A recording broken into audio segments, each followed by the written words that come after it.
गर्भ गीता की शुरुआत में अर्जुन भगवान से यही प्रश्न पूछते हैं कि आत्मा का पुनः पुनः जन्म क्यों होता है।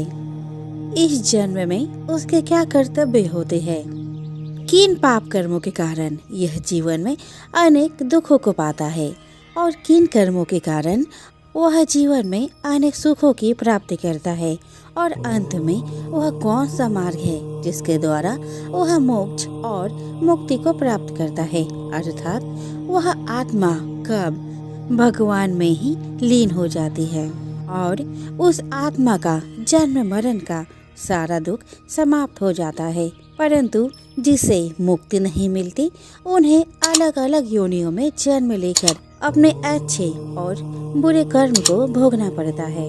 अर्जुन कहते हैं, हे भगवान, कृपया बताएं कि जीव जब गर्भ में आता है तो वह किस पूर्व कर्म के कारण आता है। हे मधुसूदन, प्राणी जन्म के पूर्व गर्भावस्था को कष्ट भोगता है और जन्म लेते समय भी असहाय कष्ट पाता है। इसके उपरांत वह संसार में रहकर रोग पीड़ा भोगता है, उसे बुढ़ापा आता है, प्राणी की मृत्यु भी होती है। अस्तु प्रभु जी, कृपया यह बताएं कि वे कौन से कर्म हैं जो प्राणी को जन्म मरण से रहित बनाते हैं। श्री कृष्ण कहते हैं, हे अर्जुन, जन्म मरण का बंधन उन प्राणियों की नियति है जो संसार में लिप्त रहते हैं। ऐसे प्राणी संसार में अनुरक्त रहते हैं, अर्थात संसार के नश्वर पदार्थों से ही प्रेम करते हैं। वे सांसारिक वस्तुओं की कामना करते हैं। प्राणी संसार की माया पाने की चेष्टा तो करता है, परंतु मेरी भक्ति पर ध्यान नहीं देता। इसके कारण वह बारंबार और अनेक योनियों में जाकर जरा मरण का दुख उठाता है। अर्जुन कहते हैं, हे जनार्दन, सांसारिक मोह माया से मुक्ति तो बहुत कठिन है। माया चित्त हर लेती है। मन काम, क्रोध, लोभ, मोह और अहंकार रूपी विकार से घिरा मदमस्त हाथी है। तृष्णा रूपी शक्ति से प्रेरणा देती है। 5 विकारों में अहंकार प्रबल है जो कि प्राणी को नरक में ले जाता है। हे ऋषिकेश, इस मदमस्त हाथी को कैसे भस्म किया जाए?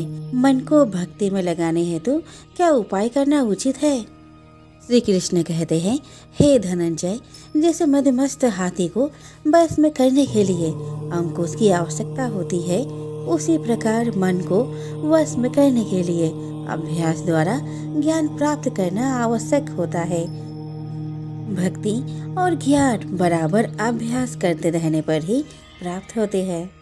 अर्जुन कहते हैं, हे मधुसूदन, आपके भक्ति के लिए कोई वन खंडों में जा रमते हैं और कोई बैरागी बनकर स्थान स्थान पर भ्रमण करते रहते हैं।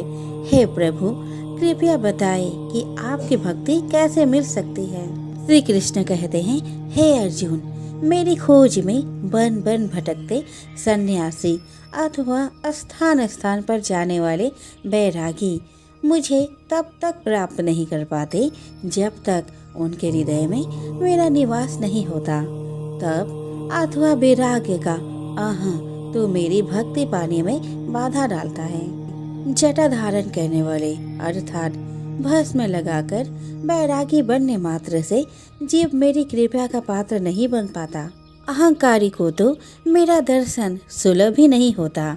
मैं शुद्ध हृदय वाले सतत अभ्यासी ऐसे जीव को मिलता हूँ जो काम, क्रोध, मोह, ममता और अहंकार से परे है। अर्जुन कहते हैं, हे माधव, प्राणी पंच विकार जनित प्रवृत्ति के कारण लौकिक जीवन नष्ट कर लेता है। हे मुरारी, कृपया बताएं कि वह कौन सा पाप है जिसके कारण किसी व्यक्ति की स्त्री असमय मर जाती है। किन पापों के फलस्वरूप अल्पवायु में पुत्र मर जाता है। कौन से पाप के कारण व्यक्ति वीर्यहीन हो जाता है। कृष्ण कहते हैं, किसी का लिया हुआ ऋण नहीं चुकाने वाला पति पत्नी हानि का दुख उठाता है। उसी प्रकार किसी की धरोहर को ना लौटाने वाले का पुत्र अल्पवायु में मर जाता है।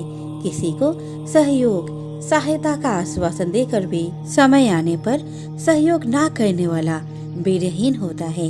यह सब भयंकर पाप है जो स्त्री पुरुष एकाकी भोगते हैं।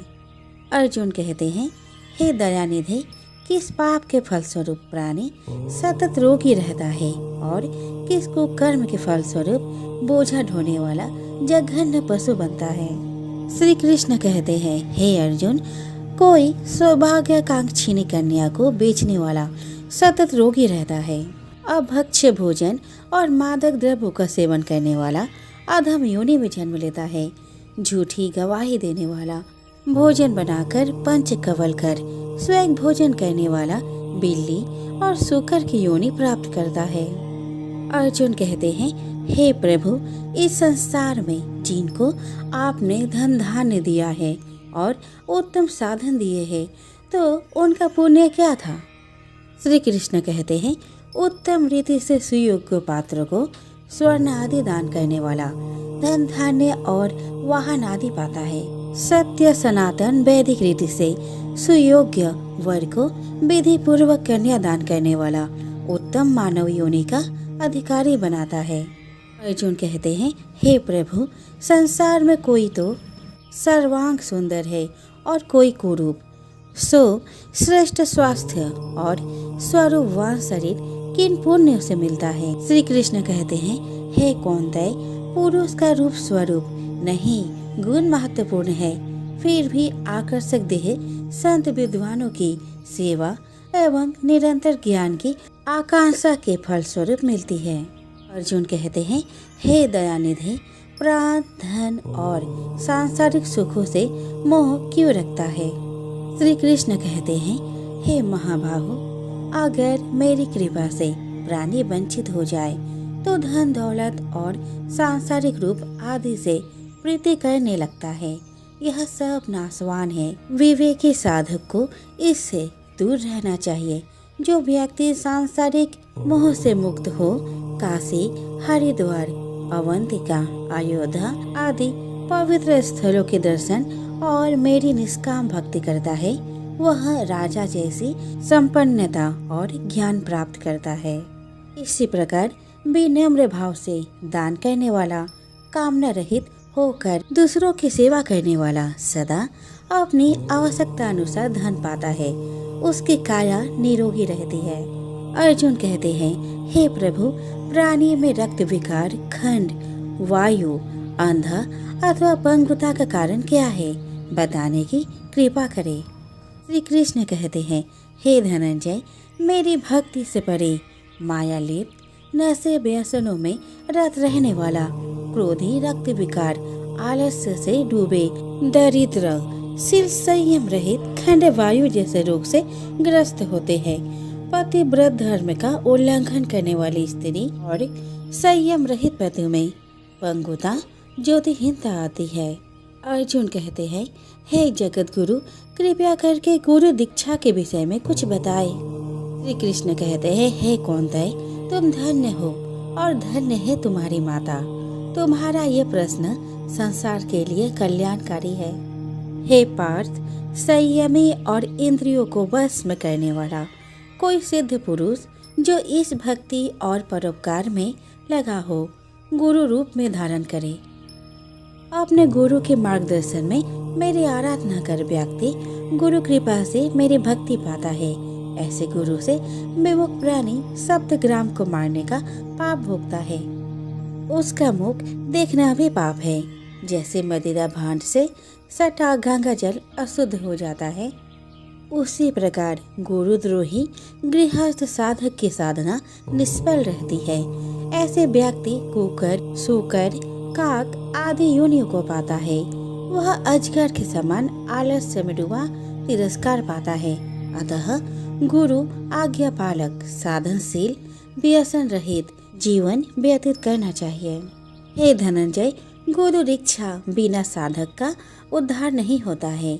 मेरी भक्ति की इच्छा करने वाले को गुरु धारण करना उत्तम है। जैसे नदियों में गंगा, व्रतों में एकादशी और जीवों में मनुष्य तन श्रेष्ठ है, उसी प्रकार साधक की सिद्धियों में गुरु कृपा श्रेष्ठ है।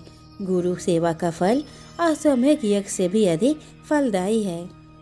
प्रसंग है कि साधु, गृहस्थ, इंजीनियर, अध्यापक, डॉक्टर, वकील, राजनेता, वैज्ञानिक ये सभी बच्चे के रूप में अपनी माता से ही जन्म लेते हैं और उन्हीं की गोद में संस्कार पाते हैं।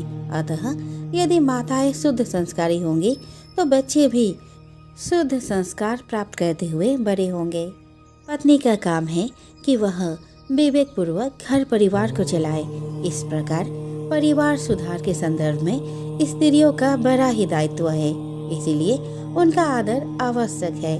आदर तो एक छोटे सदस्य का भी होना चाहिए। फिर गृहिणी, जन्मदात्री और संस्कारदात्री का आदर करना अत्यंत आवश्यक है।